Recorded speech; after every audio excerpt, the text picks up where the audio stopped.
chers compatriotes, c'est en ma qualité de président élu de la République du Cameroun que je prends la parole pour qu'en raison de l'extrême gravité dans laquelle nous nous trouvons, j'estime utile de porter à la connaissance du monde en général et des nations qui ont érigé la démocratie et le respect des droits de l'homme comme fondement de leur existence, porter à leur connaissance le fait que tout le peuple camerounais aujourd'hui se trouve le dos au mur, confronté à une menace existentielle de la part de ce régime qui pratique du gangstérisme d'État, qui terrorise nos populations, procède à des purges politiques, purges aux faciès, purges dans toutes les régions de notre nation. Une situation inacceptable, intolérable, dès lors qu'en dehors de toute procédure judiciaire, des dizaines, des centaines, des milliers de Camerounais sont arrêtés, incarcérés, persécutés. Je voudrais donc également attirer l'attention de tous les Camerounais, mais en particulier de tous ceux qui ont foi en Dieu, du sacrilège, de la profanation auquel s'est livré le président Biya lors de la soi-disant prestation de serment. Le monde entier sait que Biya n'a jamais été élu.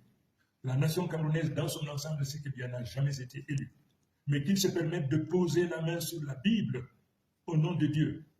Il apparaît donc aujourd'hui à tout le monde que pour M. Biya, Dieu n'est qu'un instrument qui lui permet donc de réaliser ses basses besoins. Je voudrais donc dire à ce régime qui pratique du gangstérisme d'État, qui se livre à du terrorisme d'État, qui arrête à tour de bras, qui procède à des purges ethniques, des purges aux faciès sur l'ensemble du territoire. Je voudrais donc demander à ce régime, du haut de ma responsabilité, parce que élu aujourd'hui de la République du Cameroun, de cesser cette pratique.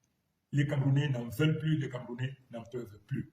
Et pour ce faire, je leur donne 48 heures pour arrêter, pour libérer sans condition tous nos enfants, tous les Camerounais qui se trouvent aujourd'hui dans les prisons du Cameroun de manière générale. Je leur donne 48 heures. Faute de quoi, le peuple camerounais se retrouvera en légitime défense et se sentira libre non seulement de se protéger, mais également de tout faire pour protéger leurs enfants et les récupérer partout où ils se trouvent. Voilà l'information cardinale que je me devais de porter à la connaissance de tout un chacun, mais en particulier, une fois de plus, le divorce désormais qu'il y a entre le président Biya et les religieux, quelle que soit leur obédience. Je vous remercie.